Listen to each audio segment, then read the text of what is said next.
السلام عليكم ورحمة الله وبركاته تلامذتي وحبايبي طلبة وطالبات أولى ثانوي من هنا من منصة الخطة، ومعاكم طبعا مستر محمد عبد الصمد أو مستر الصمدي. طبعا زي ما احنا متعودين إن احنا في أي درس بنشتغله مع بعض بنبدأ الحصة بتاعتنا بالفيديو بتاع الشرح، والنهاردة بنبدأ مع بعض أول حصة في الهندسة. طيب، هي نصيحة بس في البداية هقولها قبل ما اخش في تفاصيل الحصة ونشتغل الدرس بتاعنا. بما اننا هنشتغل هندسة فلازم نقول للناس او نقول للطلبة نصيحة تخص الموضوع ده. الهندسة بطبيعة الحال هي فرع من فروع الرياضة، اللي يعني تقدر تقول انه بيدي لك برستيج النظام وبرستيج زي ما بيقولوا ايه النظافة، وبرستيج الحاجات المنسقة الجميلة. فبالتالي احنا عايزين نبقى من دراستنا للرياضة ومن دراستنا للهندسة بالتحديد. الهندسة عندها ميزتين. الميزة الأولى النظام. الميزة الأولى إن النظام دوت لازم يبقى طبيعة من طباع حياتك، لازم يبقى أسلوب حياة بمعنى أصح. ما ينفعش انك انت تبقى بني ادم منعكش، ما ينفعش تبقى انت بني ادم ما عندكش نظام في ترتيب امورك وفي ترتيب حياتك اليوميه، ما ينفعش يبقى انت بني ادم عندك سنه هرجله. لان الهندسه بتعلمك فعلا انك تحط كل حاجه في مكانها. النقطه الثانيه اللي بتعلمها لنا الهندسه هو انه بتعلمك البعد عن النمطيه. بمعنى ايه؟ يعني ايه كلمه بني ادم، او يعني ايه كلمه طالب نمطي؟ الطالب النمطي عنده مشكله خطيرة جدا. ايه هي؟ انه الطالب النمطي عنده ازمة في انه السؤال اللي بيتحط قدامه هو سؤال لازم يبقى ما فيهوش اي نوع من انواع الفكر، او بمعنى اصح السؤال اللي يتحط قدامه هو عايز لما تيجي انت تسأله في سؤال زيه بالظبط بنفس الارقام. طبعا الهندسة مش كده. الهندسة فكرة تطبيق على فهم للدرس اللي انت درسته، ازاي توظف النظرية او النتيجة اللي انت درستها في انك انت توظفها في مكانها المناسب. وعملية التوظيف دي مش عملية توظيف حرفي، لا، هي عملية توظيف انك فاهم حاجة وبتحاول تطبقها في حل داخل السؤال.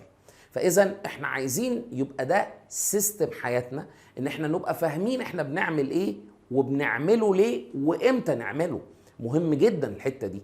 يبقى لازم ان انا ابعد عن فكرة النمطية، ان انا عايز السؤال يجي لي هو بالرقم وبالحرف وبكل حاجة. الكلام ده في الرياضة نمحيه من خيالنا. ده مش كده وبس. في نظام الثانوية العامة الجديد في ثالثة ثانوي بقت الأسئلة بتناقش فكرة الفهم والتطبيق أكتر ما كانت بتناقش فكرة الحفظ. هو في قلب الثانويه العامه عايز يعود حضرتك وعايز يعود حضرتك البعد عن فكره النمطيه، وان احنا نبعد عن فكره ان احنا نبقى حافظين المعلومه وبنخش نكبها في الامتحان. خلاص؟ اذا احنا هدفنا الاساسي في الهندسه انه نتعلم الابتكار. نتعلم الايه؟ الابتكار. وممكن تبقى قدامي مساله ليها بدل حل واثنين وثلاثه واربعه، اهم حاجه انه طالما في السياق الرياضي السليم ما عندناش مشكله اطلاقا. طيب، لحظة واحدة بس ألبس النضارة عشان أشوفكم كويس. طيب، الحمد لله شايفكم كويس كده دلوقتي. الموضوع اللي احنا هنتكلم عليه النهاردة أو الباب الأولاني في الهندسة بالكامل هو الهندسة عندنا بابين. الباب الأولاني بيتكلم عن التشابه.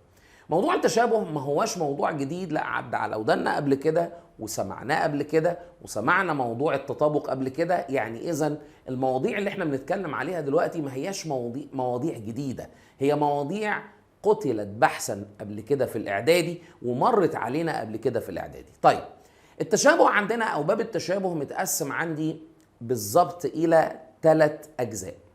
الجزء الاولاني اللي هو مجاله الحصة بتاعتنا النهاردة اللي هو تشابه المضلعات. الجزء الثاني بيتكلم عن حاجة اسمها تشابه المثلثات. والجزء الثالث بيتكلم عن بعض العلاقات اللي تخص التشابه سواء داخل الدوائر او بعض الحاجات المترتبة على التشابه. طيب، تعالى نتكلم مع بعض كده في الدرس بتاعنا. انت بتقول تشابه الايه؟ تشابه المضلعات. طيب، نقف عند حاجة مهمة جدا. هو يعني ايه كلمة مضلع؟ يعني ايه كده يا شباب؟ يعني ايه كلمة ايه هو المضلع ده؟ يعني ايه مضلع؟ هل المضلع ده اي شكل هندسي كده يتقال عليه مضلع؟ قال لك لا. كلمة مضلع يعني شكل هندسي يتكون من عدة أضلاع، هو ده فكرة المضلع. يعني أصل التكوين العام للمضلع إنه بيتكون من أضلاع التحمت مع بعض عملت الشكل. طيب كلمة ضلع، هل الضلع ده بيكون حاجة غير قطعة مستقيمة؟ أكيد لازم يكون قطعة مستقيمة. إذا أنا لما أجي أتكلم دلوقتي وأقول لك إيه، هل الدايرة ينفع يتقال عليها مضلع؟ لا، الدايرة هي شكل هندسي من الاشكال المستويه. يعني كلمه شكل مستوي برضو عشان نبقى فاهمين، وخلي بالك من الحته دي كويس، الهندسه عندي انواع. في نوع بيتكلم عن حاجه اسمها هندسه مستويه. الهندسه المستويه دي اللي هي بتتعامل فيها مع اشكال هندسيه ثنائيه الابعاد. ان شاء الله لما تطلع باذن الله في سنه ثالثه ثانوي هتدرس حاجه اسمها هندسه فراغيه. الهندسه الفراغيه دي هندسه بتتعامل مع الاشكال ثلاثيه الابعاد او مع المجسمات. فبالتالي احنا في الاشكال المستويه نقدر نقول ان الدايره هي عباره عن شكل هندسي من الاشكال المستويه، انما ما نقدرش نطلق عليها اسم مضلع. خلاص، يبقى اذا المضلعات هي عباره عن اشكال هندسيه بتتكون من عده اضلاع. لما انا اتكلم عن تشابه المضلعات، خد بالك معايا بقى. لو انا عندي مضلعين عايز اشابههم ببعض، ايه اول حاجه العين لازم تكون شايفاها؟ اول حاجه العين لازم تكون شايفاها ان انا ما ينفعش ابدا باي حال من الاحوال اشابه مضلعين ما لهمش نفس عدد الاضلاع. يعني ما تجيش تقول لي انا هشابه مثلث مثلا بمربع، ينفع؟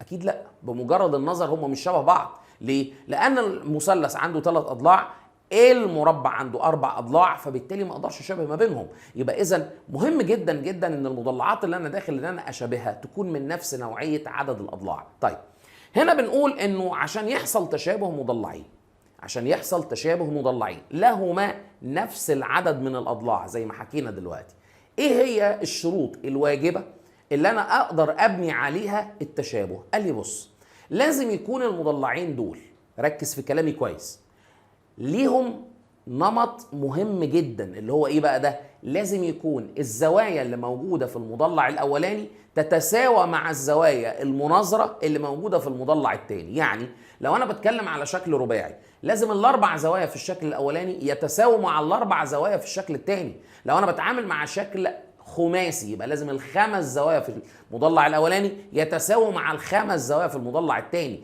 يبقى انت لازم تلاقي ان الزوايا المتناظره متساويه. يبقى الشرط الاولاني ايه؟ لابد ان تكون الزوايا المتناظره متساويه او متطابقه الاثنين بمعنى واحد. طيب النقطه الثانيه انه ودول او ده الشرط الثاني بقى، لان انا عشان اشابه مضلعين لازم يتوفر عندي شرطين. الشرط الاولاني ان تكون الزوايا المتناظره متساويه، الشرط الثاني ان تكون الاضلاع المتناظره متناسبه. طيب نقف عند كلمه متناسبه. وهل في فرق ما بين كلمه متناسبه وكلمه متساويه؟ طبعا. كلمه متساويه يعني ليهم نفس الطول.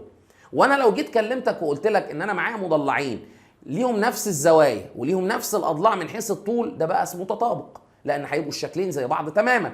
انما انا بقول ايه؟ ان تكون الاضلاع المتناظره متناسبه سنقول. طيب كلمه الاضلاع المتناظره متناسبه تعني ايه؟ قال لي معناها ان الاضلاع دي لو انا خدت كل ضلع من الشكل الاولاني قسمته على ضلع مناظر ليه من الشكل الثاني وكررت الموضوع لغايه ما خلصت كل الاضلاع، بلاقي بيطلع معايا في النهايه نسبه ثابته. بيطلع معايا في النهايه نسبه ايه؟ ثابته. يبقى احنا بنقول اهو الامور تمشي بالشكل ده. طيب خد بالك معايا من الحته دي.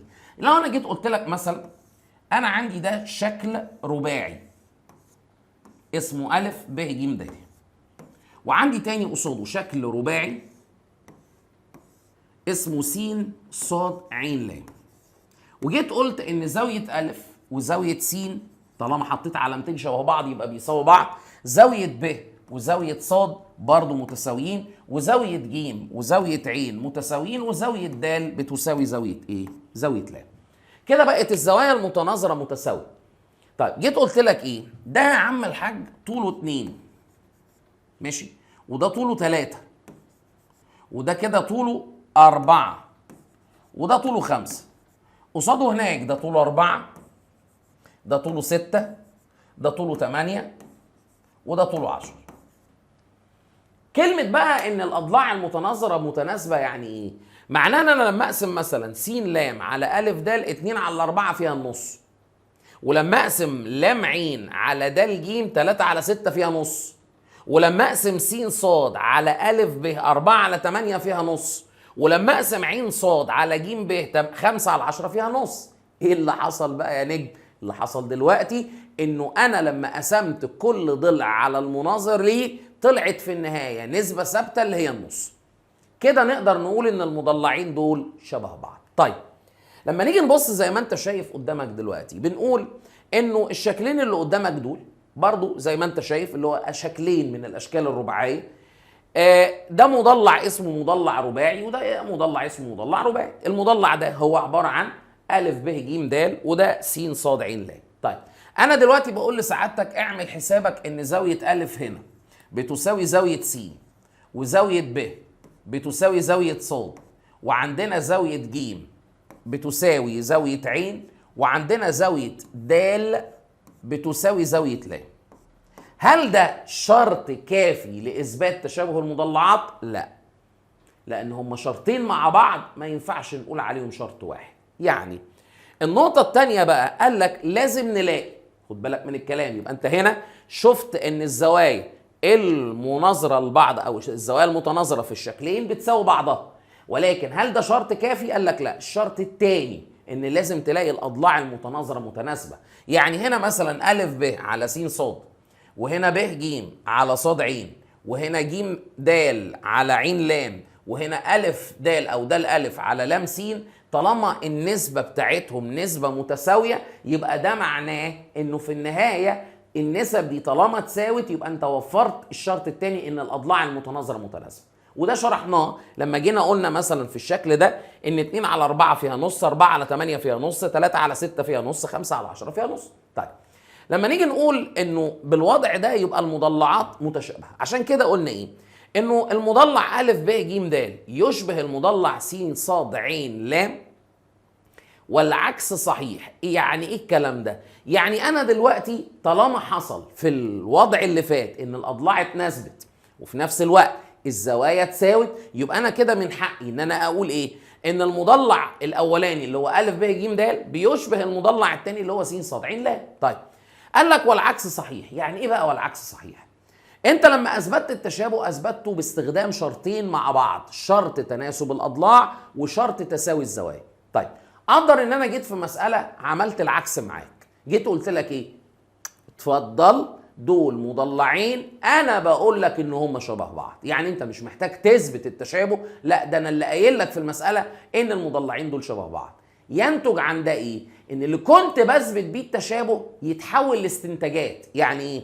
طالما انا هقول لك انه المضلعين اتشابهوا، انا هستنتج من التشابه ده ان قياسات الزوايا المتناظره هتبقى متساويه، والاطوال بتاعه الاضلاع المتناظره هتبقى ايه؟ متناسبه. هو ده معنى كلامنا، ده معنى كلمه والعكس ايه؟ صحيح. طيب نيجي نقول انه في نقطه في منتهى الاهميه، وانت بتكتب جمله التشابه انت هتكتب المضلع الفلاني بيشابه المضلع الفلاني. لازم وانت بتكتب جملة التشابه تتكتب الجملة مرتبة بترتيب سليم. يعني ايه؟ يعني انا دلوقتي عشان اكتب مضلعين متشابهين لازم ان انا اديهم نفس ترتيب الرؤوس المتناظرة. يعني ايه؟ يعني انا دلوقتي خد بالك معايا كده، الشكل ده احنا قلنا انه زاوية أ بتساوي زاوية س، وعندك ب بتساوي ص، وعندك ج بتساوي ع، ود بتساوي. لازم وانا بكتب ايه؟ انا كتبت مثلا هفترض هكتب المضلع قدامك اهو، بدات هنا من ب فقلت ايه؟ ب ج د أ. انا عارف ان المعتاد ان احنا بنقول أ ب ج د، بس هي مش فارق معايا ان انا ابدا من ب. طالما بدات من ب اشتغل في ترتيب دوري واحد، يعني امشي كانك بترسم دايره ب ج د أ. لما كتبتها انا بالشكل ده انا ما ينفعش اكتب بقى المضلع الثاني س ص ع ل. ليه؟ لان انا مرتبط بان الزوايا المتساويه لازم تكون قصاد بعضها في الكتابه. بمعنى الب هنا مين قصادها هناك؟ ص، يبقى لازم ابدا بص. الجيم هنا مين قصادها هناك؟ عين، يبقى لازم النقطه الثانيه تبقى عين. بعد كده الدال عندي هنا اللي قصادها لام، ادي لام. الالف هنا قصادها مين؟ قصادها س. هو ده معنى كلمة الترتيب. لازم ترتب الجملة صح، لو ما رتبتهاش صح تتحاسب في الامتحان وتبقى نقطة سلبية في الإجابة بتاعتك. مش كده وبس، أنا بحتاج أرتب صح ليه؟ لأن أنا ممكن في بعض الأحيان هحتاج أطلع نسبة ما بين ضلعين. لو انا مش مرتب صح هلاقي نفسي بحط ضلعين قصاد بعض هم اصلا مش قصاد بعض. عشان كده بنقول جملة التشابه لازم تكون مترتبة، وخلي بالك في التطابق كمان لازم تكون مرتب النقط قصاد بعضها بشكل سليم. طيب خد بالك معايا، بيقول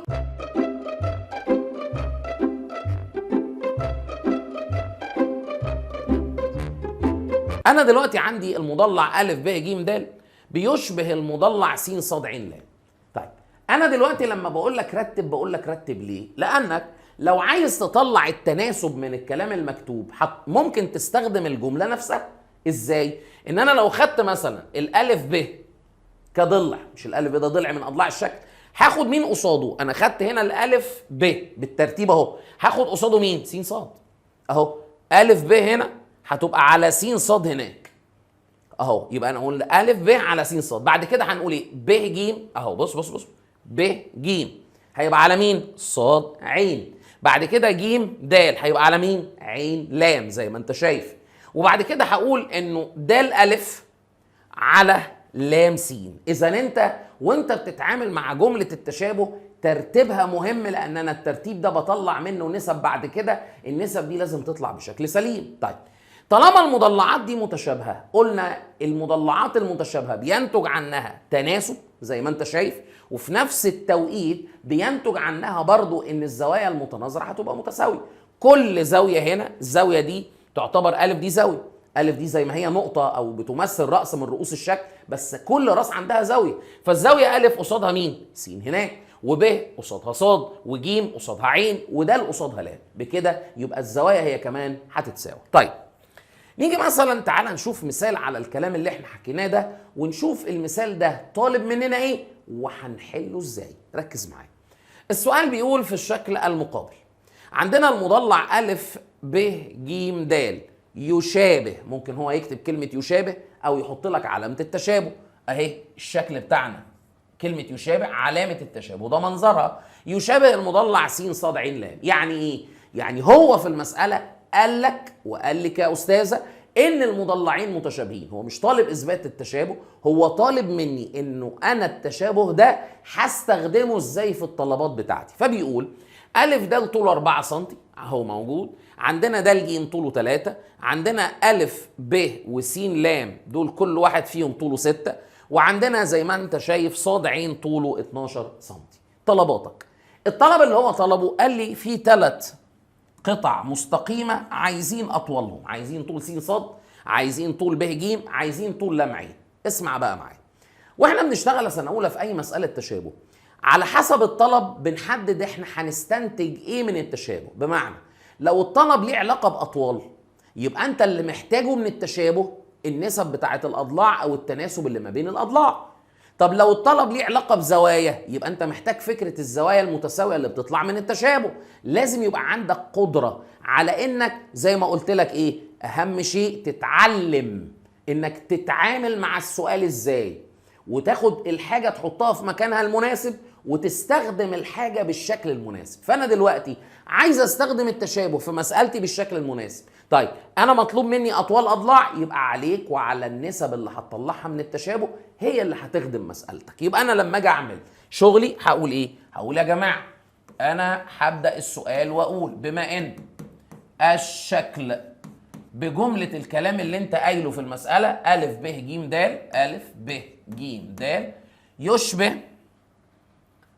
يشبه الشكل التاني اللي هو مرتبه كلامه، قال لك س ص ع ل. ادي س ص ع ل. طبعا احنا واحنا بنشتغل هنا بنقول ايه؟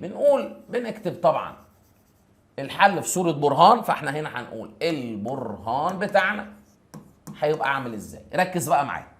هنا هنقول ايه؟ طالما انت عايز اضلاع يبقى انت عايز تطلع النسب. ما تيجي نطلع النسب مع بعض كده يلا. هنقول ايه؟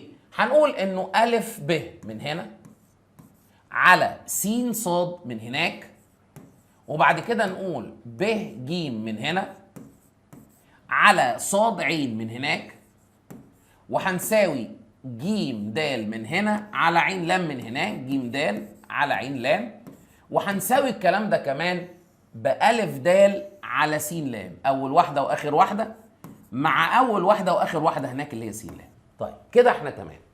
بعد ما حطينا الجمله بتاعت التناسب دي اللي هو اللي انت شايفه قدامك ده اسمه تناسب، وارجع بالذاكره لشغلك.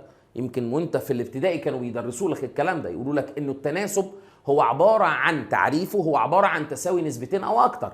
انا هنا عندي بدل نسبه 2 3 4 متساويين، يبقى الاربع نسب دول لما تساووا عملوا ايه؟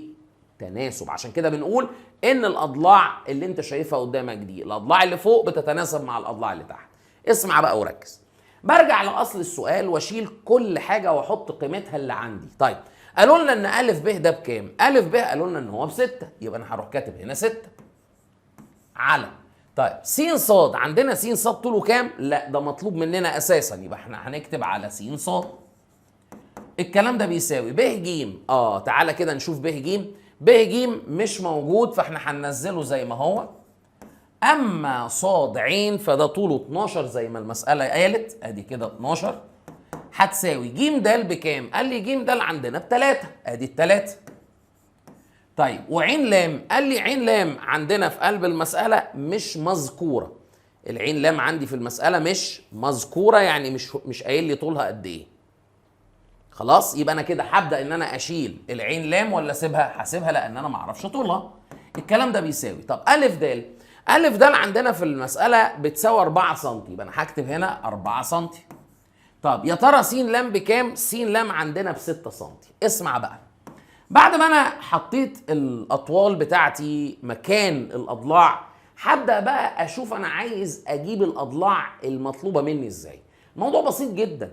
انت حوار لو جبنا طالب في ابتدائي حلو. ليه؟ لان فكره التناسب قايمه على ايه؟ قايمه على خواص التناسب، ومن ضمن خواص التناسب فكره او لعبه المقص. لعبه المقص دي ان انا باجي على نسبتين بيساووا بعض اقول ان حاصل ضرب الطرفين بيساوي حاصل ضرب الوسطين. طب اسمع، انا دلوقتي عشان اظبط الموضوع محتاج نسبه مكتمله الحدود. اي نسبه بيبقى ليها حد اول موجود في البسط، حد تاني موجود في المقام. فال4 على 6 دي نسبه مكتمله، حدها الاول معروف وحدها التاني معروف. فدي تخدمني في ايه؟ في ايجاد الحاجات او ايجاد القيم المجهوله اللي في النسب الباقيه. يعني تعالى لو انا هنا قلت لك لو سمحت انا عايز س ص، مش هو انا مطلوب مني س ص؟ اول طلب هو طالب س ص. طيب هنجيب س ص ازاي؟ قال لي النسبه دي مع النسبه اللي الاخيره دي نعمل بينهم مقص. فنقول ايه؟ نقول يا جماعه س ص بيساوي، هنشد شرطه كسر، اللي قصاد او اللي على مقص واحد مع الس ص اللي هو ال4 تنزل في المقام، اما القيمتين التانيين اللي مضروبين في بعض هيتضربوا ويتحطوا في البسط بالشكل ده. وبعدين نيجي بقى نمسك الاله بتاعتنا اهو، نحطها قدامنا ونحسب. ادي هنا احنا عايزين 6 في 6 مقسومه على ال4 فيطلع الناتج عندي كام؟ 9. يبقى كده السين صاد طلعت عندنا بكام؟ ب9 سم. ده كده كان الطلب الاولاني. ايه الطلب الثاني اللي المساله عايزاه؟ عايزه ب ج. ماشي بسيطه، ب ج دي موجوده في النسبه اللي بعدها، يبقى انا هعمل مقص برضو، هقول ان الب ج يا جماعه بتساوي، نعمل مقص مع نفس النسبه. فنقول ايه؟ اللي قصاد الب ج على مقص واحد معاها ينزل في المقام. طيب التانيين اللي هم ال12 وال4 يتضربوا في بعض ويتحطوا في البسط بالشكل ده. وتعالى برضو نمسك الآلة بتاعتنا ونحسب الحسبة بتاعتنا تعمل كام. ادي كده 12 في 4 مقسومين على ال6 تعمل كام؟ تعمل 8 سم. يبقى الضلع ده طوله كام؟ 8. فاضل مين؟ فاضل انه عايز مني اللام عين. حاضر، نمسك العين لام. العين لام او اللام عين من هنا برضو نعمل مقص، فنقول ان العين لام بتساوي، هننزل ال4 في المقام على مقص واحد مع العين لام ونضرب ال3 في 6 فوق. نقوم نحسب الحسبة بتاعتنا. ادي الآلة، نقول ادي 3 في 6 على 4 في المقام، يطلع الناتج عندنا 4.5. يبقى هنا دي هتطلع معانا كام؟ 4.5 سم. ادي حل السؤال بمنتهى البساطة وحاجة سهلة ما فيهاش اي مشاكل. طيب تعال نبص كده على حاجة في منتهى الأهمية، حاجة بقى خطيرة مهم جدا تستوعبها، لأنه أنا عايزك تبقى بتتعلم الحاجة وعارف أصلها جاي منين. وعايزك يا أستاذة برضو أنت قاعدة بتسمعي، أنا عايز نربي طلبة فاهمة رياضة مش بتشتغل زي ما المدرس بيشتغلوا بس. طيب هنا بيقول معلومة في منتهى الأهمية. المعلومة بتقول إيه؟ المعلومة دي من ضمن الحاجات اللي بنستنتجها جديده وبنتعلمها جديده في التشابه. انا قلت احنا واخدين التشابه قبل كده، بس هو بيعيدوا على ودانك تاني وبيعيدوا على ودانك تاني، بس ببعض الاضافات الجديده. طيب انا قدامي شكلين وبقول ان الشكلين دول انا مدي لحضرتك ومدي لحضرتك في المساله ان الشكلين دول متشابهين. واضح اهو، اذا كان المضلع ا ب ج د يشبه المضلع س ص ع ل. طيب انا قلت ايه؟ قلت ان التشابه ده طالما موجود يبقى انا اللي كنت بثبت بيه التشابه اقدر دلوقتي استنتجه. طيب من ضمن الاستنتاجات انك تقدر تستنتج ان الاضلاع المتناظره هتبقى متناسبه. طيب يعني هتقول ايه؟ هقول ا ب من هنا على س ص من هناك بيساوي ب ج من هنا على ص ع من هناك بيساوي ج د من هنا على ع ل من هناك وبيساوي ا د او د الالف من هنا على ل س من هناك. طيب لغايه هنا دي النسب اللي احنا اتعودنا ان احنا نطلعها. اسمع بقى الجديد. الجديد بيقول لك ان المضلعات المتشابهه النسبه بين محيطاتها ايه المحيط ده؟ كلنا عارفين انه اي شكل من الاشكال الهندسيه المستويه بيبقى ليه حاجه اسمها محيط وحاجه اسمها مساحه. المحيط ده بيناقش الاطار الخارجي للشكل. واسمع التعريف الهندسي، المحيط محيط اي شكل هندسي هو طول اطاره الخارجي. يعني انا لما اقول لك هو محيط الشكل ده ايه؟ انت بتقول ايه؟ مجموع اطوال اضلاعه. ليه بتقول مجموع اطوال اضلاعه؟ لان تعريف المحيط هو عباره عن طول الاطار اللي محدد الشكل من بره، والاطار اللي محدد الشكل من بره هو ايه؟ هو المحيط. فعشان كده بنقول مجموع اطوال اضلاعه. طب اسمع بقى، فبيقول لك انه القاعده بتقول ايه؟ النسبه بين محيطات الاشكال المتشابهه قد النسب بتاعه اضلاع الشكلين مع بعض. يعني ايه؟ مش انت بتطلع تناسب؟ التناسب ده بيطلع له نسبه، النسبه دي نفسها النسبه ما بين محيطات الاشكال المتشابهه. يبقى النسبه ما بين محيطات الاشكال المتشابهه قد النسبه اللي ما بين الاضلاع المتناظره بالظبط. طب تعالى بقى نسال نفسنا سؤال، ليه؟ ايه السبب؟ طيب هوريك كده حاجه خفيفه بالارقام، وهوريك حاجه اصل القاعده اللي انت دارس اصلها قبل كده في سنينك اللي فاتت ان القاعده دي جايه منين. طيب تعالى كده ناخد مثال بالارقام. لو انا جيت قلت مثلا انا عندي شكل هندسي اهو، مضلع رباعي اسمه ا ب ج د، وعندنا مضلع تاني رباعي شبهه اسمه س ص ع ل. وجيت قلت ايه؟ دول شبه بعض، يعني انا هنا افترضت من البدايه فيهم التشابه. طيب جيت قلت لك ان ده طوله 2 سم، طيب ده قصاده طوله 4، ده طوله 3، قصاده الناحيه الثانيه ده طوله 6، ده طوله 4 او ده طوله 5، قصاده الناحيه الثانيه ده طوله 10، وده هنا طوله 4 وقصاده الناحيه الثانيه ده طوله 8. طيب احنا قلنا ان المضلعات المتشابهه يحكمهم نسب متساويه في الاضلاع. طيب انا دلوقتي لو جيت قلت، اسمع بقى وركز، احنا هنقول دلوقتي ا د من هنا على س ل، وهنا هنقول ا ب على س ص، وهنا هنقول ب ج على ص ع، وهنا هنقول د ج على ل ع. لو ركزنا شويه كل نسبه من النسب اللي احنا عملناها دي، ا د على س ل ب، ا ب على س ص، ب ج على ص ع، د ج على ل ع، النسبه هتطلع كام؟ لو قسمنا 8 على 4 فيها الاثنين، 4 على الاثنين فيها الاثنين، 6 على 3 فيها الاثنين، 10 على 5 فيها الاثنين، يعني النسب دي كلها بتساوي ايه؟ 2. طيب السؤال بقى، انت قلت حالا دلوقتي انه نسب محيطات الاشكال المتشابهه نفس نسب الاضلاع، يعني انت عايز تصدر لي فكره ان محيط الشكل ده على محيط الشكل ده. واشمعنى انك قلت محيط ده على محيط ده؟ لان النسب اللي انا عملتها هنا بداتها من الشكل ده، فلازم لما اتكلم على المحيط اتكلم على محيط ده الاول. فانت بواقع الكلام تقدر تقول انه محيط الالف ب ج د على محيط السين صاد عين لام المفروض انه هيساوي كام؟ نفس النسبه. طب انا مش مصدقك، انا مش مصدق ان النسبه هتطلع 2. طب ما تجيب المحيط بتاع ده وهات محيط ده واقسمهم على بعض، ما هياش معضله يعني. لو انا جبت محيط الاولاني هجمع اضلاعه 8 و4 12 12 و6 18 18 و10 يعملوا 28. ده محيط الاولاني 28 سم.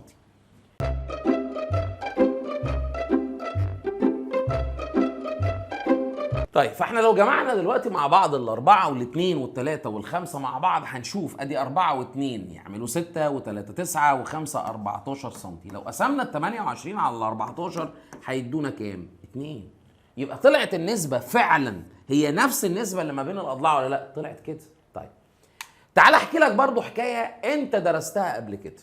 يبقى انت كده اقتنعت بالفعل ان كلام الناس اللي بتقوله في الحتة دي كلام موزون وكلام عندهم حق فيه، انه النسبة ما بين محيطات الاشكال المتشابهة هي نفس نسبة الاضلاع تماما، بس بشرط الضلع انت بادئه من الشكل ده صح، والضلع التاني من الشكل ده. يبقى انت لما تيجي تتكلم على المحيط تقول محيط ده على محيط ده. طيب في قاعدة درستوها قبل كده في النسبة والتناسب والخواص بتاعت النسبة والتناسب، هذكرك كده بالقاعدة. اسمع كده معايا القاعدة.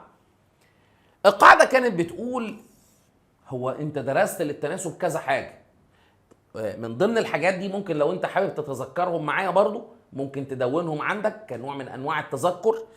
انا دلوقتي مثلا لو عندي ألف على ب بتساوي ج على د بتساوي ه على و، مجموعة رموز متناسبة ماشي. فمن ضمن الحاجات اللي انت درستها انه في قاعدة بتقول مقدم على مقدم بيساوي تالي على تالي. ايه مقدم على مقدم بيساوي تالي على تالي؟ اقول لك لو انت خدت نسبتين من دول مثلا اهي قاعدة مقدم على مقدم بيساوي تالي على تالي. لو انت خدت اول نسبتين من دول، اولا هو يعني ايه مقدم؟ ايه هو المقدم ده؟ قال لي مقدم يعني تقدم، يعني جاي في الاول، فعشان كده المقدم هو الحد الاول للنسبة يعني بسطها. يبقى المقدم هو مين؟ البسط بتاع النسبة. تالي النسبة هو المقام. فهو بيقول لك لو انت عندك نسبتين متساويتين مقدم على مقدم يعني البسط على البسط يعني ألف على ج بيساوي تالي على تالي يعني بيساوي المقام على المقام. اهو مكان ما بدأت للبسط مكان ما بتبدأ المقام، يبقى هنا قلت ألف على ج تساوي ب على د. عايز تأكد ان شغلك صح اعمل مقص هنا واعمل مقص هنا، شوف نفسك هتوصل نفس النتائج ولا لا. ألف في د بيساوي ب في ج، ألف في د بيساوي ب في ج. طيب لو انا عايز اطبق الكلام ده على نسبتين تانيين حقك اهو ج على ه بيساوي د على و عادي. طب ينفع اطبق الكلام ده على الثلاث نسب في وقت واحد؟ قال لي ينفع. ازاي بقى؟ هنا بقى مش هقول بسط على بسط على بسط لان عمرنا ما شفنا كسر 3 ادوار. امال هتعمل ايه؟ قال لي هستبدل فكره القسمه لفكره نسبه. يعني ايه؟ يعني بدل ما اقول بسط على بسط على بسط لا انا هقول ايه؟ بسط الى بسط الى بسط وسويهم بمقام الى مقام الى مقام بالشكل ده.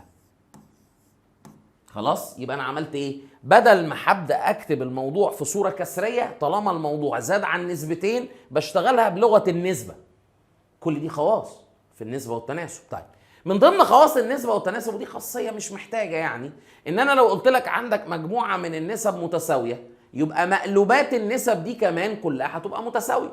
يعني انت مثلا لو انت قاسم 4 على 8 وهنا 5 على 10، 4 على 8 تديك نص و5 على 10 تديك نص، يعني دي نسب ايه؟ متساويه. طب لو انا شقلبت خليتها 8 على 4 والناحيه الثانيه 10 على 5، طب هيطلعوا متساويين برضه. ليه؟ 8 على 4 فيها الاثنين و10 على 5 فيها الاثنين. يبقى دايما عندنا واقع التناسب بيقول لو عندك مجموعه من النسب المتساويه مقلوبات النسب برضه هتطلع ايه؟ متساويه. نيجي بقى للحته اللي استنتجوا منها فكره المحيط على المحيط يدينا نفس نسب الاضلاع. كانت في قاعده مشهوره بتقول اسمع كده هتفتكرها من الجمله: مجموع المقدمات، احنا قلنا مقدم النسبه يعني البسط، على مجموع التوالي، واحنا قلنا تالي النسبه يعني المقام، الكلام ده بيساوي احدى النسب. بيساوي احدى الايه؟ النسب. يعني ايه الكلام ده؟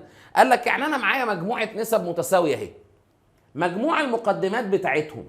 يعني ايه مجموع المقدمات؟ يعني مجموع البسط على مجموع التوالي يعني مجموع المقامات بيساوي احدى النسب. يعني ايه؟ بيساوي اي نسبه من دول. السؤال بقى هل هم لما جم اتكلموا قالوا مجموع كل المقدمات؟ ما حصلش.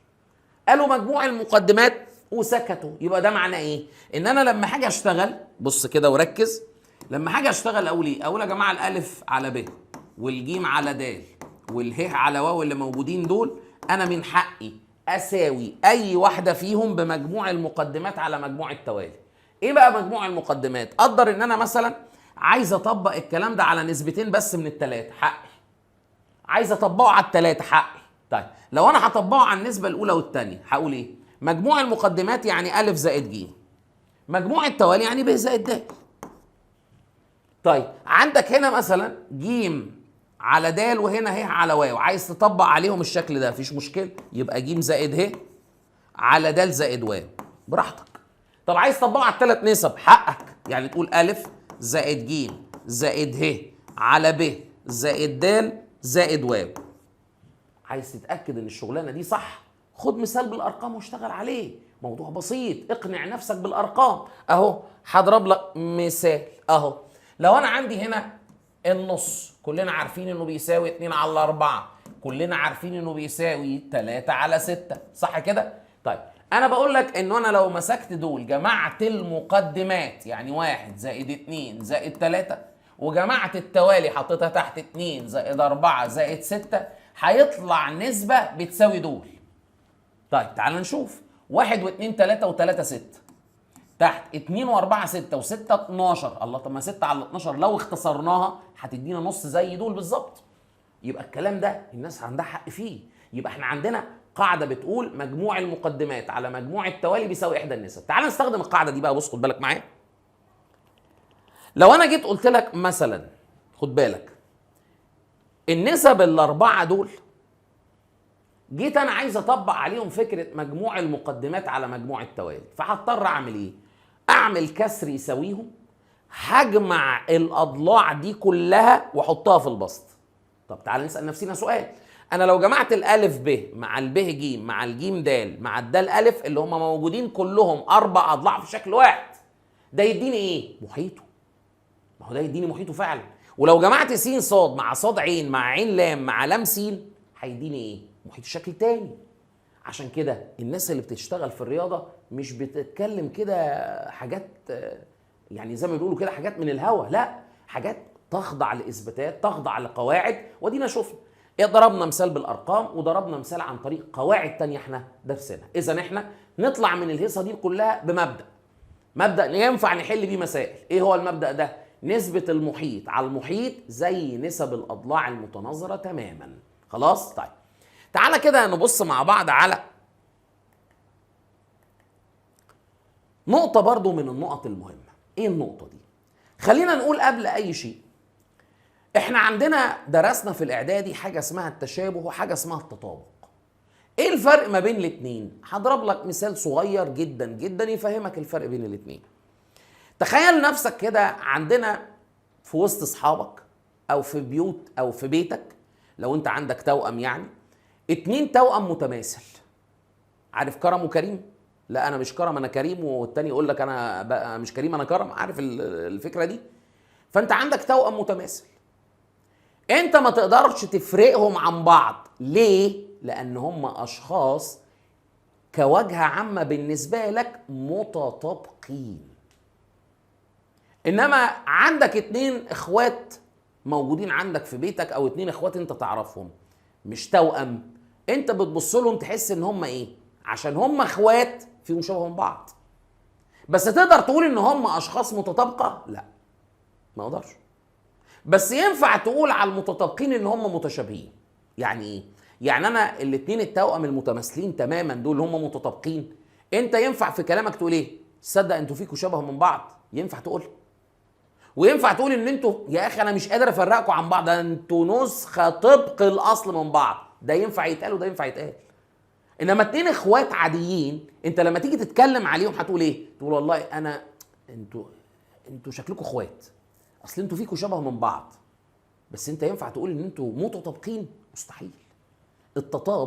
التطابق ينفع يتقال عليه تشابه، انما العكس مش صح. مش كل الاشكال المتشابهه متطابقه، انما ينفع يتقال على كل الاشكال المتطابقه انها متشابهه عادي. يبقى لفظ التطابق خد بالك منه وربطه بالتشابه ايه؟ جميع الاشكال المتطابقه متشابهه، وليس كل الاشكال المتشابهه متطابقه. حطها قاعده هندسيه في ذهنك ما تتمحاش بقى. طيب تعال نبص على حاجه بقى مهمه جدا. احنا قلنا ان الاضلاع لما بتتقسم على بعض بتطلع نسبه ثابته، اللي هي بنقول ان الاضلاع المتناظره متناسبه على اساس النسبه دي هي نسبه ثابته بتطلع في كل قسمه بنعملها، زي ما شفنا في الامثله اللي احنا كنا بنشتغل عليها دلوقتي. طيب النسبه دي، النسبه اللي بتطلع ما بين الاضلاع، قال لي 3 انواع. 3 انواع. خلينا نقول بس ان النسبه دي عملوا لها مسمى اسمه معامل التشابه. يبقى النسبه اللي بتطلع من الاضلاع دي اسمها ايه؟ معامل التشابه. طيب يا ترى بقى معامل التشابه ده، خد بالك من الكلام، لمضلعين سمينا مضلع منهم ميم واحد والتاني ميم اتنين. اسمع، قال لك النسبة بتاعة التشابه دي أو معامل التشابه اللي هي النسبة ما بين الأضلاع المتناظرة 3 أنواع. إيه هم ال3 أنواع؟ إما إن تكون النسبة نسبة تكبير. يعني إيه يعني إيه كلمة تكبير؟ يعني الشكل اللي أنت بتشابهه بالأصل أكبر منه. الشكل اللي أنت رايح تشابهه بالأصل ماشي هو شكل أنت بتقول عليه إن هو أكبر منه، رايح تاخد النسبة بتاعتك من شكل كبير لشكل أصغر منه بس الشكلين شبه بعض. فإذا كانت النسبة دي خد بالك بقى أكبر من الواحد الصحيح. طب معلش يا مستر بعد إذنك، أنا بعرف منين النسبة أكبر من الواحد الصحيح؟ حسابيا معروفة سهلة. لو أنت عايز تعرف النسبة بتاعتك أكبر من الواحد ولا أصغر من الواحد، قارن البسط بالمقام. لو البسط أكبر من المقام اللي فوق أكبر من اللي تحت، يبقى النسبة دي أكبر من الواحد الصحيح، يبقى النسبة دي نسبة تكبير يا نجم. طيب لو النسبة دي أقل من الواحد الصحيح بس بشرط، أقل من الواحد الصحيح بس أكبر من الصفر. طب أنت ليه بتقولوا كده؟ ما هو الأقل من الواحد الصحيح ده لو أنا رسمت خط أعداد، بص رسمت خط أعداد كده وحطيت عليه الواحد الصحيح، مش أنت وأنت رايح في الجزء الأقل من الواحد الصحيح أنت كده ممكن تروح تلاقي أرقام سالب في سكتك؟ طب أنا ينفع أشتغل على أطوال بالسالب؟ لا. فبالتالي طالما ما عنديش اطوال بالسالب يبقى النسب اللي هتطلع من الاطوال مستحيل تبقى بالسالب. عشان كده قالوا ايه؟ قالوا ان لازم النسبه لو هتقول عليها وهتتكلم عليها انها اقل من الواحد لازم في نفس التوقيت تقول انها اكبر من الصفر. لو النسبه بالشكل ده اقل من الواحد واكبر من الصفر بيتقال عليها نسبه تصغير. طب دي بتتعرف منين يا مستر؟ بتتعرف عن طريق انك تلاقي البسط اقل من المقام. عندك كسر بسطه اصغر من مقامه يبقى دي نسبه تصغير. انما لو النسبه بتاعتك طلعت واحد صحيح، النسبه بتاعتك طلعت واحد صحيح، يبقى دي اسمها نسبه ايه؟ تطابق. ليه؟ لان الضلع عشان تقسم ضلع على ضلع يطلع واحد صحيح يبقى لازم يكونوا الضلعين بيساووا بعض. ما هي دي نسب التساوي تساوي واحد صحيح. بتقسم حاجه على نفسها هتطلع لك واحد ايه؟ صحيح. يبقى احنا دلوقتي تاني بنقول انه النسب بتاعه التشابه اللي هي بنقول عليها معامل التشابه. فانا لو افترضت ان معامل التشابه اسمه كاف، فالكاف دي معرضه لكام احتمال؟ 3. اما ان تكون اكبر من الواحد وساعتها هيبقى المضلع ميم واحد تكبير للمضلع ميم اتنين. ما انت قلت لي ان الكاف دي ايه؟ معامل تشابه الميم واحد مع الميم اتنين. لما تبقى النسبه اكبر من الواحد يبقى ميم واحد بالنسبه لميم اتنين ايه؟ اكبر منه تكبير. طيب لو انت النسبه بتاعتك اقل من الواحد بس اكبر من الصفر، في الحاله دي نسبه تصغير، ان الشكل ميم واحد هو تصغير للشكل ميم اتنين. اما لو النسبه بتساوي الواحد الصحيح فدي اسمها نسبه تطابق او معامل تطابق. يعني معناها ان المضلع الاولاني والمضلع الثاني مضلعين متطابقين. وقلنا ان التطابق ينفع يتقال عليه تشابه، انما التشابه مش هينفع يتقال عليه تطابق الا اذا كانت النسبه بتساوي الواحد الصحيح. طيب تعال ندي مثال ونشوف عشان يبقى احنا شغالين بنشرح الحاجه وكمان بنمرن نفسنا على امثله. المفروض ان هنا بيقول في الشكل المقابل المثلثين دول هو قال لك ان هم متشابهين. خلاص الراجل قال مش محتاج انك تثبت التشابه، هو بيقول لك دول انت هتمسك مني مثلثين دول شبه بعض. شوف انا عايز منك ايه بقى. بقول لسعادتك ده اله في المثلث ده اله واو ب6 وه واو ب8 وعندك واو د ب7. بيقول فاذا كان محيط المثلث الثاني اللي هو ا ب ج عباره عن 42 سم، يبقى هو ادالك اضلاع ده ومحيط ده. طلباتك قال انا عايز اطوال اضلاع المثلث ا ب ج. طيب طالما انت دخلت المحيط في السكه يا نجم، يبقى انا هنا بقى هرجع للملحوظه اللي انا لسه قايلها لك من شويه استخدمها في الحل. ايه بقى الملحوظه دي؟ ان النسبه ما بين محيطات الاشكال المتشابهه قد نسب الاضلاع بتاعتك بالظبط. يعني ايه؟ تعال اقول لك يعني ايه. يعني انا هنا لما اجي اكتب البرهان بتاعي واحل المساله هقول ايه؟ هقول انت قلت لي من البدايه ان المثلثين شبه بعض، هكتب الجمله بتاعه التشابه زي ما انت اديتهاني عشان اراعي فكره النسب لما اجي اطلعها بشكل سليم. فانا هنا هقول ايه؟ المثلث ا ب ج،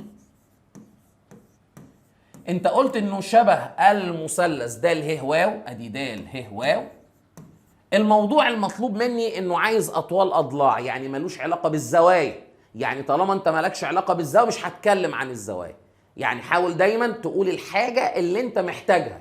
لو انا مثلا في كلام على زوايا يبقى انا هستنتج ان الزوايا المتناظره متساويه. يعني كنت اقول ايه؟ زاويه ا بتساوي د، ب بتساوي ه، ج بتساوي، بس انا ده مش محتاجه. طيب هنا هنعمل ايه بقى؟ هنطلع النسب بتاعتنا بتاعت التشابه. فهنقول ايه؟ هنقول يا جماعه يبقى اسم، نبدأ نقول انه ا ب من المثلث الاولاني على د ه من المثلث الثاني، بنشتغل بالترتيب. ب ج من المثلث الاولاني على ه واو من الثاني هتساوي ا ج من الاولاني على د واو من الثاني. استنى، بما ان الكلام دخل فيه قصة المحيطات يبقى انا هعمل نسبة زيادة اسمها محيط المثلث الاولاني على محيط المثلث الثاني. طالما انت بدأت النسب بتاعتك من المثلث ده يبقى انت هتكتب هنا ايه؟ محيط المثلث ا ب ج، وهنا هتكتب محيط المثلث د ه واو. طيب حلو قوي. بعد كده اللي ليه حاجه بقى نشيل الحاجه ونحط قيمتها. يعني هنقول ايه؟ احنا هنرجع نقول اذا انا الالف ب والب ج والالف ج ما اعرفش عنهم حاجه بس تانيين عارفهم. يبقى انا هنا هقول ايه؟ الف ب على د ه. طب هو د ه عندي بكام؟ د ه عندي ب6، يبقى هنا هقول على 6. ب ج ما نعرفوش، على ه واو بكام؟ قال لي ه واو زي ما انت شايف ب8، ادي ال8. فاحنا قلنا ان هنا قسمنا الب ج على اله واو، واله واو عندنا ب8. طب وبعدين الالف ج، الالف ج احنا ما نعرفوش، ادي الالف ج على د واو. طيب الدال واو دي هجيبها منين؟ الرسمه قدامك اهي، الدال واو ب7، ادي ال7. طيب نيجي بقى لفكره المحيط. في شكل منهم محيطه عندي انت قلت لي عليه اللي هو مين؟ المثلث ا ب ج، قلت ان محيطه 42. هنكتب هنا 42. محيط المثلث ده اللي هو ما عنديش المحيط صراحه بس انا اقدر اجيبه. مش انت اضلاع المثلث كلها عندك؟ لو جمعتهم جبت المحيط خلاص. طب ما يلا نعمل ده. 6 و8 14، 14 و7 يعملوا 21، يبقى انت كده جبت المحيط. طيب مش ممكن هنا تعمل اختصار للنسبه دي تشوف هتطلع بكام؟ يعني انا لو جيت قلت لك اهو يلا بينا، انا لو حطيت 42 على 21 هيطلع الناتج كام؟ 2. يبقى النسبة هنا 2 على 1. طيب انت عايز اطوال الاضلاع، سهل، يلا بينا. اذا ا ب هيساوي ب ج هيساوي، وعندنا ا ج هيساوي، يلا بينا. ها نعمل مقصات مع النسبة دي حضرتك. يلا الالف ب هيساوي اللي قصاد الالف ب 1 مقام 6 في 2 تتحط في البسط، يبقى معنى كده ان ده هيساوي كام؟ 12 سم. اللي بعده هنا عند سعادتك نسبة الب ج اللي انت عايزها، عندك هنا ال8 تتضرب في 2 واللي قصاد الب ج اللي هو الواحد يتحط في المقام، يبقى هنا 8 في 2 اكيد ب 16 سم. طب اللي بعده ا ج، هنقول ان اللي قصاد الالف ج الواحد يتحط في المقام و7 في 2 تتحط في البسط، و7 في 2 ب 14 على الواحد فيها ال 14. ده كان الطلب الاولاني اللي هو طالبه مني، ان هو عايز مني اطوال اضلاع المثلث. طيب الطلب الثاني بيقول لك انا عايز معامل تشابه المثلث ا ب ج للمثلث ده اللي هو بدأ بمين؟ بالمثلث ا ب ج. طيب المثلث ا ب ج كده كده انا اصلا بادئ النسب بتاعتي باضلاع، وبعد كده المثلث الثاني انا ناهي النسب بتاعتي باضلاع، يبقى معنى كده ان النسبه اللي طلعت دي خلاص هي معامل التشابه بتاعي. يبقى اذا معامل تشابه المثلث ا ب ج بالمثلث الثاني اللي هو مين؟ اسمه ايه؟ د ه واو، هتساوي كام؟ هتساوي 2 على 1 او تساوي 2. طب لو هو كان عكس، كان قال لك معامل تشابه المثلث د ه واو بالنسبه للمثلث ا ب ج، كنت انا عكست النسبه تبقى بدل ما هي 2 على 1 تبقى 1 على 2، يعني تبقى نص. ارجو انك تكون مركز وفاهم ومركز معايا في التفاصيل. طيب نيجي نشوف مثال تاني. المثال التاني بيقول ايه؟ في الشكل المقابل عندنا المضلع ا ب ج د يشبه المضلع ه واو زين ح. طلبه الاولاني اوجد معامل التشابه. طلبه الثاني بيقول انه المضلع هو عايز طبعا معامل التشابه ما بين المضلع ا ب ج د والمضلع ه واو زين ح. يعني طالما هو طلب معامل التشابه بترتيب معين انا ملزم بالترتيب ده، يبقى انا لازم ابدا من عند الشكل ده واروح للشكل الثاني. الطلب الثاني بيقول لك انا عايز قيمه س وص، والطلب الثالث قال لك انا عايز قياس زاويه ج. هنا بقى السؤال لما جه اتكلم على حاجه تخص الاطوال وحاجات تخص الزوايا. اذا انت محتاج تشتغل على الاستنتاجين. طالما المضلعين دول شبه بعض هتستنتج منهم فكره التناسب وهتستنتج منهم فكره تساوي الزوايا. طيب خلينا نقول انه نبدا كده ونشوف البرهان بتاعنا هنعمل ايه. ركز. اول شيء هنقول انه بما ان المضلع ا ب ج د شبه المضلع ه واو زين ح. خلاص؟ التشابه ده بما انك في البدايه عايز معامل التشابه وعايز قيمه س وصاد والسين والصاد دول موجودين على اضلاع، يبقى الموضوع ده هيخلص بنسب الاضلاع. نطلع احنا بقى نسب الاضلاع. طيب هنقول ايه من نسب الاضلاع؟ ان ا ب من المضلع الاولاني على ه واو من الثاني، وانا خدت الامور بالترتيب اللي هو طلبه، ماشي؟ فهنا هنقول ادي ب ج على واو زين، هنا هنقول ج د على زين ح، هنقول من هنا ا د على ه ح. طيب هل في ذكر في كلام المسألة لمحيط أو في كلام على محيطات؟ ما اتقالش. يبقى طالما ما اتقالش ما يلزمنيش إن أنا أكتب محيط على محيط لأنه مش هستخدمها. طيب تعالى بقى نبدأ نشيل كل حاجة ونحط البديل. طيب هتشيل ا ب تحط مكانها إيه؟ قال لك ا ب عندنا هنا أهي طولها ص زائد 2، يبقى هنكتب هنا ص زائد 2 على اله واو هناك طولها 6 سم. الكلام ده بيساوي. طيب ب ج ب ج ما اعرفش عنه حاجه ولا واو زين اعرف عنه حاجه، يبقى هيتسابوا زي ما هم. طيب الجيم د قال لي الجيم د عندنا هنا ب 15، ادي ال 15 على هنا س. الكلام ده بيساوي الالف د عندنا هنا ب 12، ادي ال 12، وهناك عندنا اللي قصادها اللي هي ح ده طوله ب 8.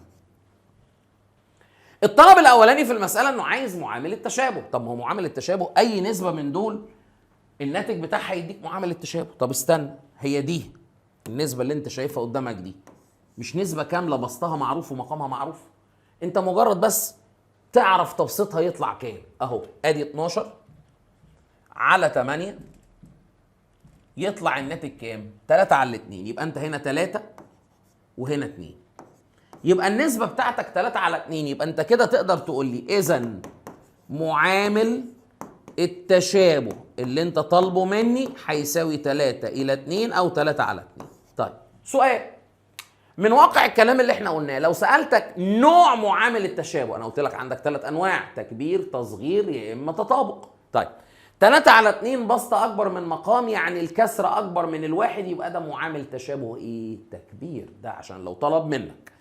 نرجع نقول أنت عايز الطلب الثاني س وصاد، ماشي، مقصاتك هتجيب لك السين والصاد بسهولة. إزاي؟ تعال نشوف. هنا لو عملنا مقص ما بين النسبة دي، النسبة الكاملة دي، مع ال 15 على س، نقدر نجيب قيمة السين بسهولة. تعال نشوف إزاي. يبقى أنا كده هقول إنه السين هتساوي شرطة كسر اللي على مقص 1 مع السين هي التلاتة مقام، ادي التلاتة في المقام، وفوق هنحط ال 15 في 2 اهو، ال 15 في 2. طيب لو جينا نحسبها على التلاتة فيها الواحد على التلاتة فيها الخمسة فيطلع الناتج 10 سم. يبقى قيمة السين بقى كام؟ ب 10 سم. فاضل قيمة الصاد. نرجع نبص. الكسر اللي فيه الصاد هو الكسر الاولاني، ودي التلاتة على 2 برضو محتاجين نعمل مقص. طيب لما نعمل مقص يبقى انا هعمل ايه؟ هنا بقى ممكن اقول ان الصاد زائد 2 على بعضيها كده، ماشي، بتساوي 3 في 6 على 2. ممكن اعمل كده. واحد تاني يقول لك لا، طب ما ايه رايك لو عملنا مقص فعليا ضربنا الصاد زائد 2 في 2 وسويناهم ب 3 في 6، الاثنين صح. طيب لو انا عملت كده قلت ايه؟ قلت انا هضرب الصاد زائد 2 في 2 وهاجي الناحيه الثانيه اضرب ال3 في 6، وطبعا ال3 في 6 ب 18. ممكن هنا تقسم الطرفين على الاتنين فتطلع عندك ص زائد 2 في الجنب اليمين بتساوي 9 في الجنب الشمال. هتودي الاتنين بعكس الاشاره فتبقى ص بتساوي 9 ناقص 2، يعني استنتاجنا النهائي ان الص بقت ب 7 سم. يبقى انا كده جبت قيمه السين وجبت قيمه الصاد. تمام؟ كل شيء يخص الاضلاع انا خلصت منه. طيب فاضل ايه؟ قال لي فاضل زاويه ج هو عايز قيمتها. طيب خلينا نمشي مع الامور بالتدريج. هو انت عشان توصل لزاويه ج بالعقل، الشكل الرباعي ده عنده 4 زوايا. ال4 زوايا دول عشان توصل لزاويه منهم لازم تكون عارف ال3 التانيين. مفيش كلام. يبقى انت عشان توصل لقياس زاويه من الزوايا دي لازم تبقى عارف ال3 الباقيين. طيب انت عندك الزاويه دي انت عايزها، يبقى لازم ال3 الباقيين تكون عارفهم. في منهم 2 معطياتك جابتهم 80 و105. طب دي بقى مصيرها ايه؟ هي مش معايا، بس اقدر استنتجها من التشابه. التشابه اللي موجود ما بين المضلعات بيخلي الزوايا المتناظره تتساوي. يعني من حقي دلوقتي اقول لك ايه؟ ان زاويه واو قصادها ب بتساويه. ليه؟ انت في جمله التشابه بص، واو قصادها مين هناك؟ ب. يبقى انا كده اقدر اقول لك انه من التشابه انا هستنتج ان قياس زاويه واو بتساوي قياس زاويه ب بتساوي 90 درجه. يبقى انا دلوقتي واو هنا ب90 بقت هنا دي ب90، خلصت خلاص. الشكل ده شكل رباعي، مجموع قياسات زوايا الشكل الرباعي بيساوي صح 360 درجه. برافو عليك. يبقى انا كده حاجه اقول بما ان مجموع قياسات زوايا الشكل الرباعي بيساوي 360 درجه، يبقى اذا قياس زاويه ج المطلوبه هتساوي ايه؟ ال 360 اللي هم اصل المجموع هنشيل منه مجموع الباقيين. ايه هو بقى مجموع الباقيين؟ ال 90 وال 105 وال 80. 90 زائد 105 زائد 80. تعالى بقى نحسبها على الآلة نشوف هتطلع بكام. يلا بينا. اهو ادي ال 360 ناقص ونفتح قوس، هنقول كام؟ 90 زائد 105 زائد 80. نقفل القوس ونقول يساوي. طلعت كام؟ 85 درجة. يبقى انت كده خلاص عرفت ان الزاوية المطلوبة دي 85 درجة. ارجو انك تكون مستوعب الكلام اللي بنقوله ومركز فيه معايا. نشوف السؤال اللي بعده.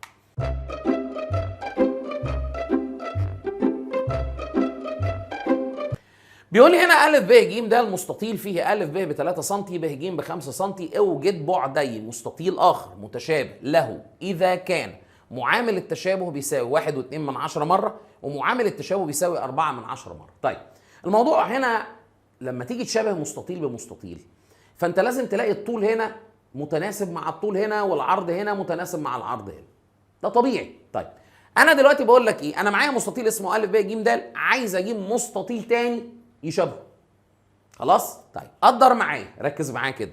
هنا جيت قلت لك في حلي في الجزئيه الاولانيه في اول حاجه جيت قلت لك ايه؟ احنا هنفرض ان المستطيل س ص ع ل هو اللي بيشبه الالف ب ج د. حلو الكلام؟ طيب المستطيل ده بيشبه ده. طيب انت هتعمل ايه؟ انت بتقول انك عايز البعدين. طيب كلمة انك عايز البعدين يبقى انت هتخلي الطول يتناسب مع الطول والعرض يتناسب مع العرض. بتقارن ما بين الطول والعرض ازاي؟ دايما الطول اكبر من العرض. اسمع بقى. يبقى انا هنا هقول ايه؟ طول المستطيل س ص ع ل على طول المستطيل الثاني. هل الثلاثة ولا الخمسة؟ أكيد الخمسة. خلاص؟ فاحنا قلنا إن احنا هنفترض إن عندنا مستطيل اسمه س ص ع ل بيشابه المستطيل اللي اسمه أ ب ج د، بيشابه المستطيل اللي اسمه أ ب ج د.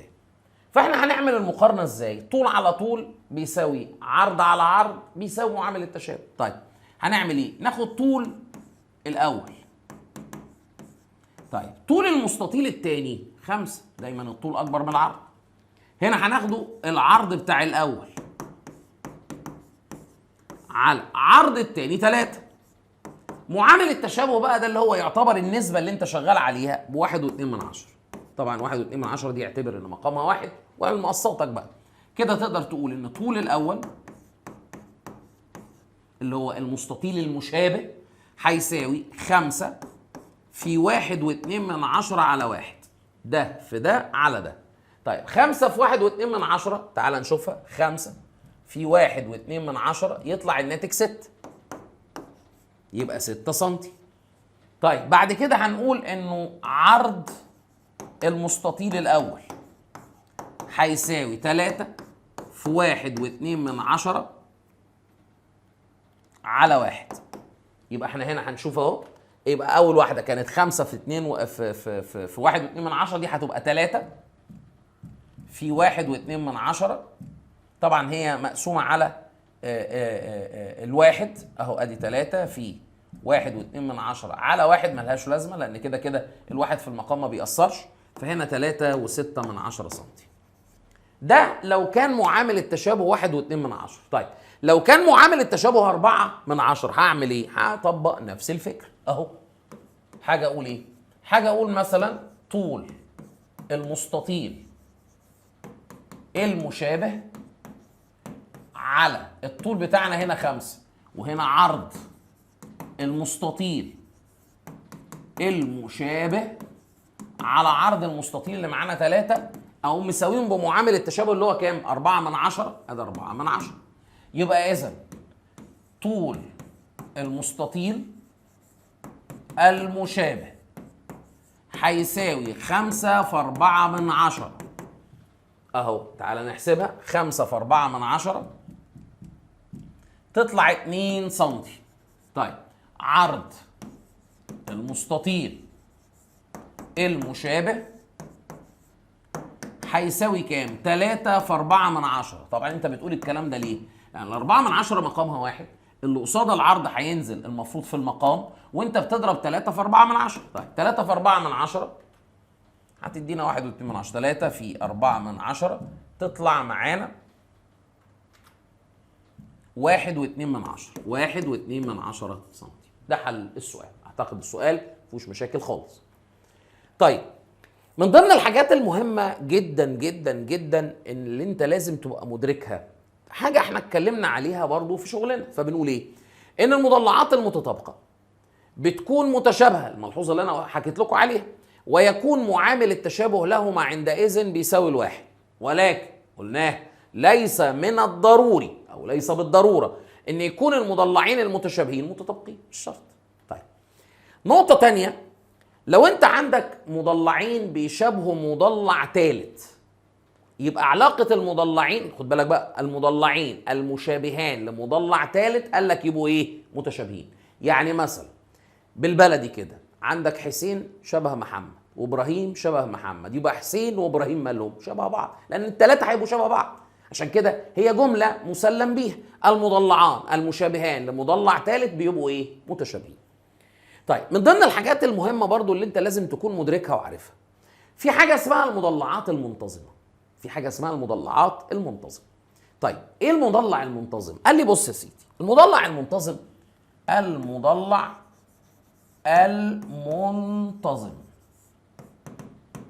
المضلع ده عنده صفتين اساسيتين بيميزوه. الصفة الاولانية انه المضلع المنتظم اضلاعه، او نقول اهو جميع اضلاعه متساوية في الطول. جميع اضلاعه متساوية في الطول. طيب تاني صفة، جميع زواياه متساوية في القياس.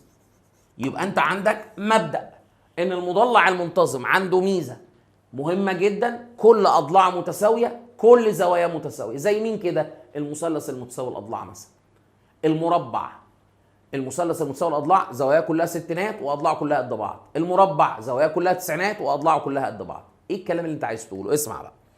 بيقول لك ان المضلعات المنتظمه التي لها نفس عدد الاضلاع، انت مش محتاج تثبت وتحط اساسيات تشابه ليها. ليه؟ لان انا عندي قاعده بتقول ايه؟ المضلعات المنتظمه التي لها نفس عدد الاضلاع كلها متشابهه. يعني ايه؟ يعني مثلا جميع المربعات متشابهه، جميع المثلثات متساويه الاضلاع متشابهه، جميع الاشكال الخماسيه المنتظمه متشابهه. وده ليه؟ لانه بمنتهى البساطه انا دلوقتي لو عندي مربع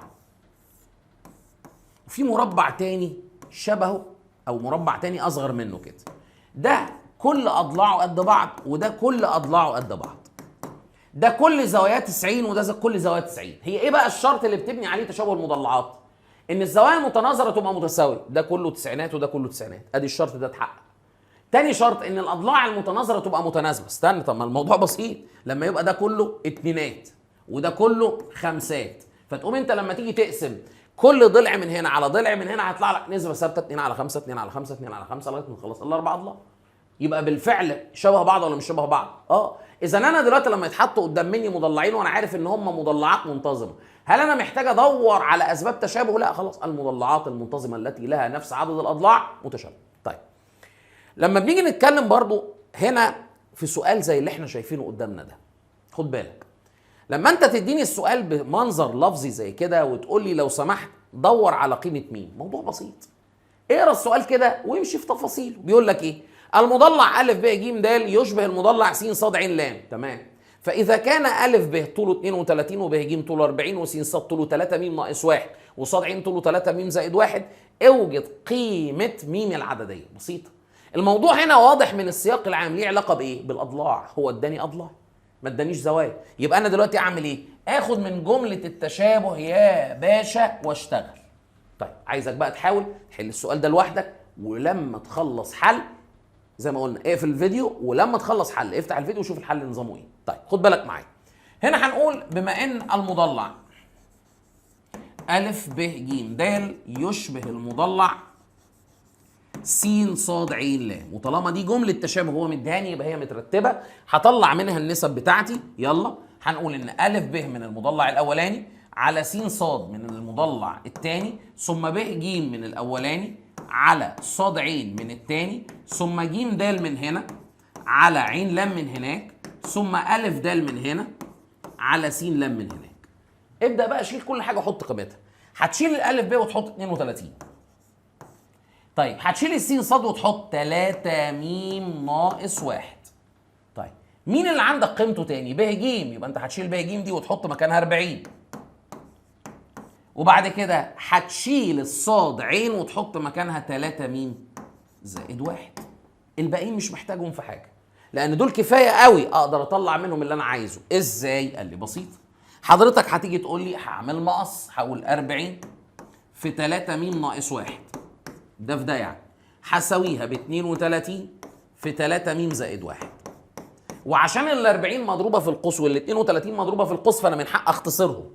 لو اختصرت على ال 8 فيها ال 5 ودي على ال 8 فيها ال 4، وزع 5 في 3 م ب 15 م و5 في سالب 1 بسالب 5 بتساوي الناحيه الثانيه 4 في 3 م ب 12 م، وعندك 4 في 1 ب 4. لم الميم مع بعضها 15 م ناقص 12 م لما رحلتها بعكس الاشاره بتساوي 4 زائد 5. بالشكل ده عندنا 15 ناقص 12 يعملوا 3 م. الكلام ده بيساوي 9. لما اقسم على الثلاثه تقدر تقول كده ان الميم هتساوي 3.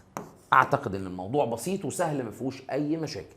ارجو انك تكون دونت ملاحظاتك في السكتش اللي انا بقول لك دايما خليه معاك وانت بتسمع الحصه، عشان بعد كده تذاكره كويس، عشان تستنانا بقى في فيديو اهم الافكار. حاضرين لك افكار كويسه ان شاء الله تعجبك، وان شاء الله تغطي الدرس بتاعنا.